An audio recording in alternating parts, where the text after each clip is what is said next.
আসসালামু আলাইকুম। কেমন আছেন আপনারা সবাই? আশা তো করছি আল্লাহর অশেষ রহমতে আপনারা অনেক বেশি ভালো আছেন। আলহামদুলিল্লাহ, ভালো মন্দ দুইটা মিলিয়ে আমরাও ভালো আছি। তো বেশ অনেকটা গ্যাপ নিয়ে কিন্তু আবার আসলাম আপনাদের সামনে। তো মাঝে বেশ অসুস্থ ছিলাম, তারপর একটু দুর্বলতা ছিল, আসি করে আর আসা হয়নি। তো এত বড় লম্বা গ্যাপ আসলে এই ভিডিওটা কেউ দেখবে না সেটা আমি জানি, তাই ছোট্ট একটা ভিডিও নিয়ে আপনাদের সামনে হাজির হয়েছি। ভিডিওতে দেখার মতো সেরকম কিছু নেই, শুধু কথা বলা বা আপনাদের সাথে যোগাযোগ করা এইটুকুনি। তো যাই হোক, আজকের ভিডিওটা দেখতে থাকেন। আর আমার পুরনো বন্ধুরা কে আমার ভিডিও আজ দেখছেন, তো চাইলেই কিন্তু কমেন্ট করতে পারেন।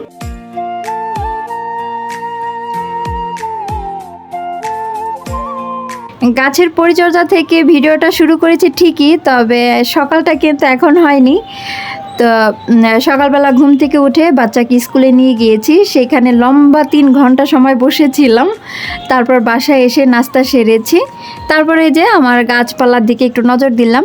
আসলে তেমন এখন আর নজর দেওয়া হয় না, গাছগুলোর অবস্থা খুবই খারাপ। যেহেতু ভিডিও করি না, তো তেমন একটা গাছের সামনে আসাও হয় না। তো দেখলাম এই ভিডিও করাতে না আমার অনেক কিছুই সুরক্ষিত থাকতো। তা ইদানিং একটু গ্যাপ দেওয়াতে দেখলাম আমার গাছের অবস্থা বেহাল হয়ে গেছে। তো যাই হোক, আবার আগের মতন রেগুলার হব আশা করছি। তো জানি না কতটা পারবো।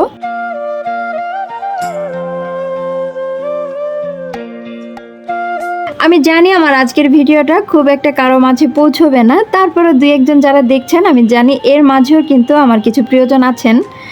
তো সবাই প্রিয়জন, তো এর মাঝে বিশেষ কিছু লোকজন থাকে, তো তাদেরকে একটু প্রশ্ন করতে ইচ্ছে করছে। আমি যে এতবার একটা গ্যাপ দিলাম, তো কারো মনে কি প্রশ্ন এসেছে যে আপুটা কোথায় হারিয়ে গেল, বা আদৌ কি বেঁচে আছে না মরে গেছে? জানি না কেন যেন জানতে ইচ্ছে করছে। তো শরীরের কন্ডিশন যদি খুব একটা ঠিকঠাক না থাকে, তো দেখবেন পৃথিবীর কোনো কিছুই কিন্তু ভালো লাগে না, যত ভালো লাগার কাজই হোক না কেন। আর এটা তো স্বাধীন জায়গা, ওই জন্য স্বাধীনভাবে কাজ করি, এই হলো অবস্থা। আর এই দিকে দেখেন আমার ঘর কিন্তু আগের মতো নেই। আপনারা বুঝতে পেরেছেন তো ঘরটাতে কি নেই। তো আপনাদের সাথে অনেক দিন আগে শেয়ার করেছিলাম যে আমার সোফাটা আমি বিক্রি করে দেব। তো অবশেষে কিন্তু বিক্রি করে দিয়েছি। তো এই জায়গা এখন একদম ফাঁকা হয়ে গেছে, আগের যে ডিভানটা ছিল সেটাই শুধু রেখে দিয়েছি। তো এর মাঝে আর সোফা কেনা হয়নি বা যাইওনি, আমিও একটু অসুস্থ ছিলাম। আর কেন জানি মনে হচ্ছে যে সোফার এখন দরকার নেই, যেভাবে আছে থাকুক। আর অয়নের বাবা বলছিল যে নিয়ে আসবে, তো দেখি সময় সুযোগ করে নিয়ে আসবো ঠিকই, তবে আমার এখন আপাতত ইচ্ছে নেই।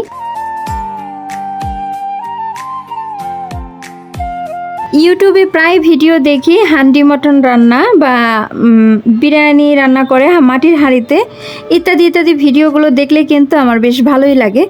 তা আজ স্কুল থেকে আসার সময় একটা মাটির হাঁড়ি কিনে নিয়ে এসেছি। তো মাটির হাঁড়িতে রান্না করতে আমার ভয় লাগে, কখন ফেটে যায় বা কোনো দুর্ঘটনা ঘটে কি না, এই সমস্ত চিন্তা ভাবনা করে তেমন একটা আনা হয় না। আজ সাহস করে নিয়েই আসলাম। তো ইচ্ছে করছে এটাতে গরুর মাংস রান্না করব, একদম বদ্ধ করে যে রান্নাটা করে, কোনো একটা সময় রান্না করব, যদি পারি দেখিয়ে দেব, না পারলে দেখাবো না। দেখা যাচ্ছে কি ওই অনেক সময় অনেক কিছু রান্না করে ফেলি, তো ভিডিও করতে ইচ্ছে করে না, যার কারণে ওই বিশেষ রান্নাগুলো দেখানো হয় না।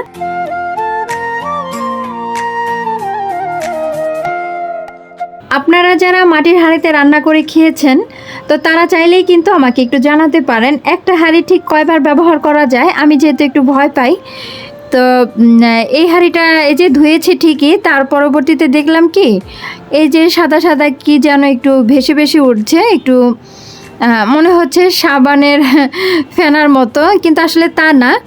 এটা কেন হচ্ছে তা জানি না। এমনিতেই কিন্তু আমার খুব ভয় লাগে এই হাঁড়ি পাতিল, তার মাঝে যদি এরকম হয় তো কেমন হয় বলেন। তো যাই হোক, একটা হাঁড়ি ঠিক কতবার ব্যবহার করা যাবে যদি ঠিকঠাক মতো রান্নাটা হয়, তো চাইলে কিন্তু আমাকে জানাতে পারেন, আমার যেহেতু এই বিষয়ে কোনো ধারণা নেই।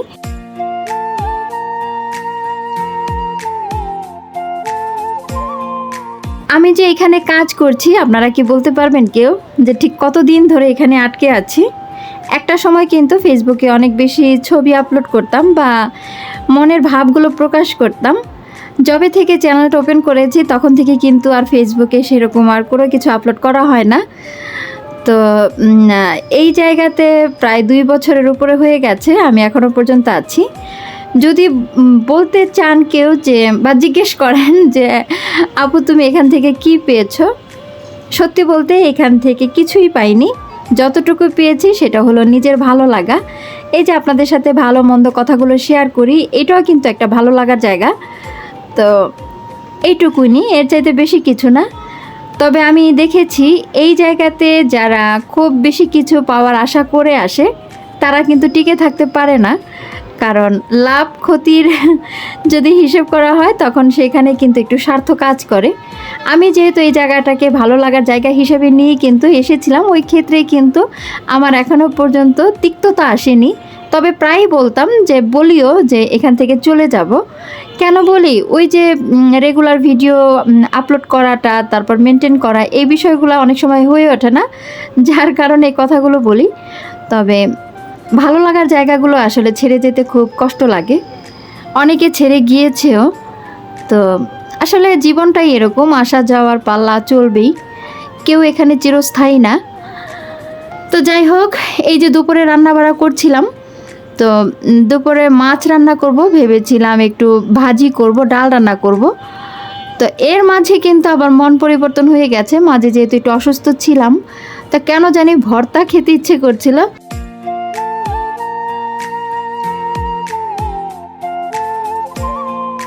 অয়নের বাবা বাজার থেকে শাপলা কিনে নিয়ে এসেছে, আমাকে বলে দিয়েছিল যে এটা ভাজি করবা। তো আমি আবার বললাম যে আমি আজ শাপলা কাটতে পারবো না, কারণ আমার ভর্তা খেতে ইচ্ছে করছে, ওইটা বানাতে গেলে আর শাপলা কাটা হবে না। তো সেই বেচারা আবার কষ্ট করে শাপলাগুলো আমাকে কেটে দিয়েছে, তারও ভাজি খেতে ইচ্ছে করছিল। তো কী আর করার, শাপলা ভাজিও করে নিলাম, পাশাপাশি যদি একটু ডাল রান্না করতাম তাহলে কিন্তু হয়ে যেত। তো তার জন্য আবার কি করেছি, ভাত রান্না করেছি আলাদা করে, আর আমার জন্য এই যে ভর্তাগুলো বানিয়ে নিয়েছি। এর সাথে বানিয়ে নিয়েছি খুদের বোয়া, যেটা বলে আর কি, আলু দিয়ে বোয়া রান্না করেছি। কেন জানো এগুলো খেতে ইচ্ছে করছিল, একটু কষ্ট হলেও তো তৃপ্তি সহকারে কিন্তু খেয়েছি, বেশ ভালো লেগেছে। দেখবেন ভর্তা ভাত কিন্তু খুব ভালোই লাগে, আর বিশেষ করে যদি একটু অসুস্থতা থাকে, একটু সুস্থ হয়ে উঠলে কিন্তু মুখে কোনো খাবার ভালো লাগে না, তখন কিন্তু এই ভর্তা বা ঝাল টাইপের খাবারগুলো কিন্তু একটু বেশি ভালো লাগে মুখে।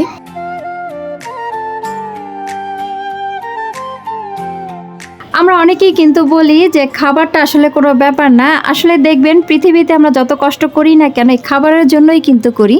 সেই খাবারটা যদি মনের মতো না হয়, দেখবেন সব কিছু যেন বিফল। তো যাই হোক, এই যে খাবার দাবার তো সেরে নিচ্ছি। তো ভিডিওটা কিন্তু আর বেশি এগোবে না, কারণ আমি জানি এই ভিডিওটা খুব একটা কেউ দেখবে না। তো সন্ধ্যার আকাশটা এই যে দেখিয়ে তারপর আপনাদের কাছ থেকে বিদায় নিই।